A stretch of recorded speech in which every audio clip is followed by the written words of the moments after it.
This is exactly who to stash on your bench to guarantee yourself success later down the line of the fantasy football season, and even in this next week coming up. That's not the basic guys that's rostered in over 60% of leagues you can't get on your team already. If you do appreciate that fact and want to get these stash videos for the rest of the fantasy season, make sure to subscribe and hit that like button while you are down there. Today is my birthday, so it will be very much appreciated. And there is a list of amazing defenses we can stash for the fantasy football playoffs, and even to start in this next 1 to 2 week stretch. You do want to stick around for that if you do stream coming into week 13. But the number one stash for this week is going to be Devon Vele. He's coming off a tear of a week from last week, finishing with 14 fantasy points against the Raiders defense, where he put up 9 targets, 6 receptions for 80 yards. Very solid numbers all considered. Only behind Courtland Sutton in target share. He had 10. That's not that much of a difference though. 3 back-to-back games for Vele over 10 fantasy points. That's very solid. He's had 15 total receptions over the last 3 games. That's 62 yards in that 3-week stretch of games. A lot of that is thanks to Bo Nix. He has been, again, very amazing. The QB 5 in deep pass attempts per game. The QB 14 in air yards. That's allowed this team to be 9th in total pass attempts per game, giving these wide receivers a ton of opportunity. And by these wide receivers, I mean Courtland Sutton, because he's really the only other receiving option in this offense. There's more than enough room for a number 2 option, which looks to be Devon Vele, with the increase of his snaps and also a 20% team target share if we isolate those 3 weeks. And the Broncos are really hitting their stride as far as an offense and a team goes, now coming into their week 13 matchup against the Browns, who allow the 8th most points to opposing wide receivers this year. Then they're coming into a bye week in week 14. Again, we could see that rookie bump that statistically does happen. Rookies tend to start their breakout after their bye week. It kind of sucks that it has to happen in week 14, but that leaves us for a great opportunity in the fantasy football playoffs to be a flex guy that we can start for some good upside. He is 6'5". That's a good amount of red zone target ability. If you're looking for a running back, Gus Edwards is going to be a top priority guy we need to be stashing, especially after what we saw from Monday night. J.K. Dobbins goes down with a knee injury. He's not new to those, possibly an MCL. We don't really know the extent to the injury yet, at least at the time of this recording, but it does look that he could be out from anywhere to 0 weeks or maybe 4 to 5 for the rest of the regular season. That makes Gus Edwards a top priority add. As we saw last week, Gus Edwards operates as his number 2 running back. Now, if you look at the snap share, it might look a little bit different because Hassan Haskins saw 45% of the snaps compared to Gus Edwards at 23. If you isolate the percentage of snaps that they played while J.K. Dobbins was out of the game, Haskins saw 73% compared to Gus Edwards at 27%. That split is definitely not flattering for the Gus Edwards owners and the people that want to stash him, which is us, and that might introduce some red flags. But you look at the usage, Haskins only saw 1 total touch compared to Gus Edwards, who had 9, so he's not much of a competition guy. He was really only out there for blocking. Edwards did get the 1 goal line snap, which is going to give you, really everything you need to know. Edwards will be this guy that gets all of the usage moving forward if J.K. Dobbins does happen to miss time. He does get some really tough matchups coming here against the Falcons and the Chiefs in their next 2, but for some reason, if J.K. Dobbins does miss up to the rest of the fantasy football season or even a few weeks, he does get a very, very favorable rest of season schedule for the fantasy football playoffs specifically. That could be a really good move for us. But another running back here, Jeremy McNichols. He is a great option at running back and could possibly be the RB1 moving forward for week 13 for the Washington Commanders, who get a matchup against the Titans, who is a bit more of a neutral one, but on a team that is 3rd in overall rushing statistics, yards, attempts, touchdowns, everything. Reason being, Austin Eckler almost a lock to miss this week's matchup after having suffered a concussion on a kick return that looked very, very bad.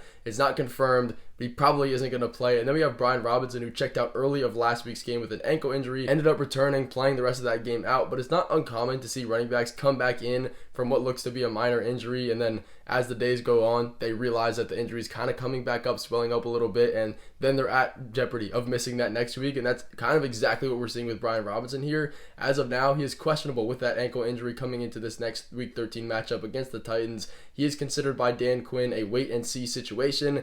That's not necessarily the nicest words, the most positive towards him playing. So if that is the case and we get Austin Eckler and Brian Robinson out of this offense, Jeremy McNichols could be in fantasy football as an RB2 this week. Even if we only get one of them, Eckler or Brian Robinson, out, he's still definitely worth stashing for this week. We've seen McNichols be successful in previous games, filling in for these running backs before. In the games where they're missing either one of Eckler and Brian Robinson, he's averaging 9 touches a game and just shy of 1 touchdown. He gets used a lot in the goal line. He's very efficient. In that very small sample size, he's the RB9 in rushing touchdown rate per attempt and the RB10 in yards per carry. The Commanders, unfortunately, do have their Week 14 bye, which is going to kind of damper down the importance of this stash, but he is definitely a guy we want to be looking at for this week. But keeping it on the running backs here, another guy, Jonathan Brooks. I do not care if he's available in your league. Please go through and keep stashing him. This is because he has been falling down trends lately as far as roster percentages. People are sick of holding him because he comes out, he's been on IR for the entire year. First game back last week, plays no snaps. He played 8% of the snaps, only saw 2 carries for 7 yards. That's just atrocious.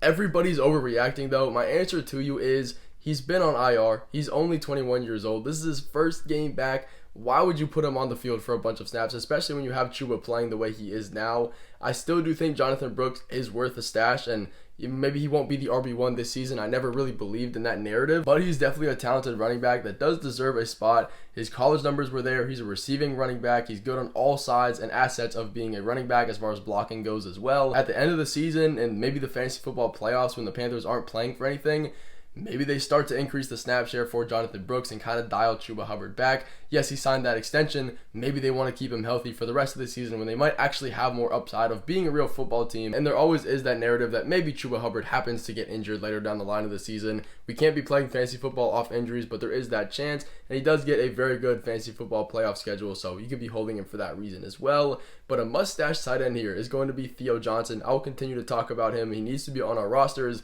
He worked well with DeVito last week in his first game with those two as a combination. In that first game, he had 6.9 fantasy points on 3 receptions for 39 yards. Nothing crazy, but he did have 6 targets. That was number 2 on the team, only behind Malik Neighbors. And it's a trend that he has been getting more involved in this offense. He's had 6 targets in each of the last 3 games, coming off his highest snap percentage of the year last year. And he's been a tight end that's come into this offense as a rookie, being the tight end 1, running a majority of the routes and blocking and just doing everything for this offense, which is a good sign. If he can manage to do that, put up 7 fantasy points in a game where the Giants are getting blown out by the Buccaneers, they can barely generate any offense, he will be more valuable. They get the Cowboys on Thanksgiving, followed by the Saints, Ravens, Falcons, Colts to finish out the rest of the season. Those are all positive passing matchups. You can't expect this offense to get any worse, so that should be about his floor for you. But if you are still looking for a tight end and you need one that's a little bit better, more established, I will go over Zach Ertz very quickly because he should be by far your number 1 option if he's still out there for you for more reasons than you might think. Yes, he's averaging 10 fantasy points a game. He's a tight end 7, but still barely rostered as far as that goes for how good he is. He's also averaging 6 receptions a game in his last 3. He's also the tight end 8 in target share at 20.4%. He runs 24 routes per game. Again, top 8 in air yards. Everything looks good for him.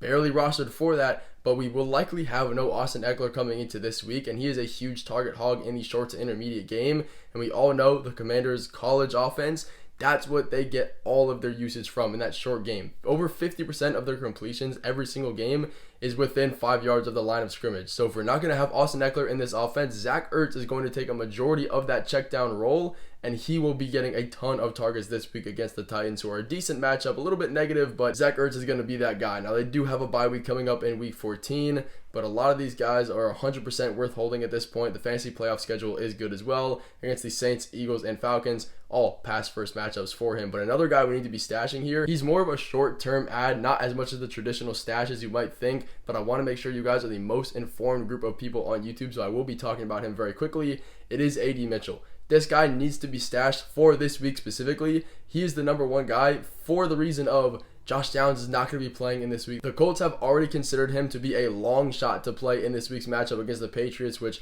would give AD Mitchell a lot more opportunity. That's the only thing holding him back from being a consistent guy in fantasy football. He's just never really been able to see the target share and the snap percentage because he's not on field. They have a bunch of other wide receivers in this offense. As far as a rookie goes, on the small snap percentage he does play, he's a top guy in PFF grade every week, first downs per route run, and overall efficiency. He just doesn't get the opportunities. But when that does happen, and the times that it has so far this year, he's dropped 13.1 fantasy points on 6 receptions for 71 yards. That was in a Week 10 matchup against the Bills, which number 1 is very, very tough to fantasy points allowed to wide receivers.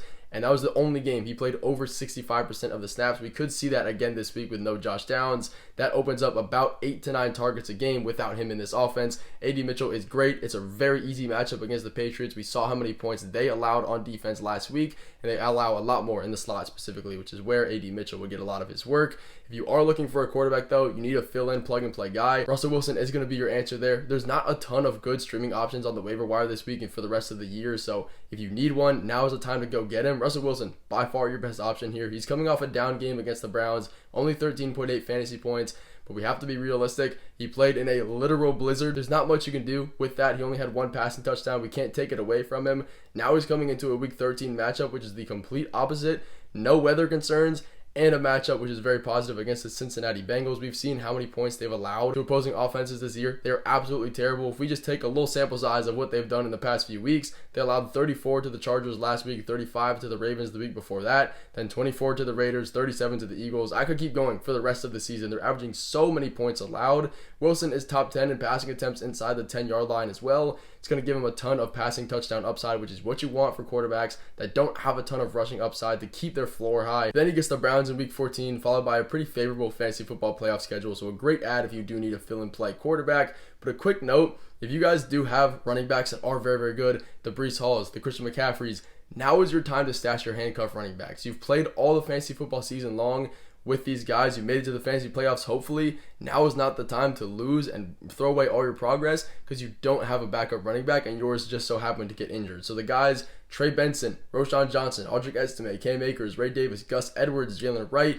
anybody, all of these top handcuff running backs, make sure you are stashing them before it's too late. You can drop the Robert Woods, the Demarcus Robinsons, the Alec Pierces off your roster to make rooms for these guys. Yes, they might be putting up more fantasy points than the backup running backs, but likely you're not going to be starting them, so you can roster your handcuffs and actually play smart. But looking into some defenses we can stash for the fantasy playoffs, and even in this week and the next few coming up that have amazing matchups we want to be grabbing before everybody else does and the frenzy of the waiver wire happens, the Arizona Cardinals surprisingly are going to be our number one option here. They get some decent matchups coming up against the Vikings and Seahawks in the next 2 weeks. Not amazing ones, but are very serviceable. But then they get the Patriots, Panthers, and Rams for the fantasy football playoffs. A great schedule, and they have been putting it together as a defense as of late. They started off terrible, but they're getting a lot better. Their defense has allowed on average 10.3 points per game to opposing offenses over the last 3 weeks, and they're averaging 10 fantasy points a game scored over their last 5 games. This is a defense you want to be getting. They have some great matchups. If you don't want to get them, though, maybe they are a little bit risky. It is true.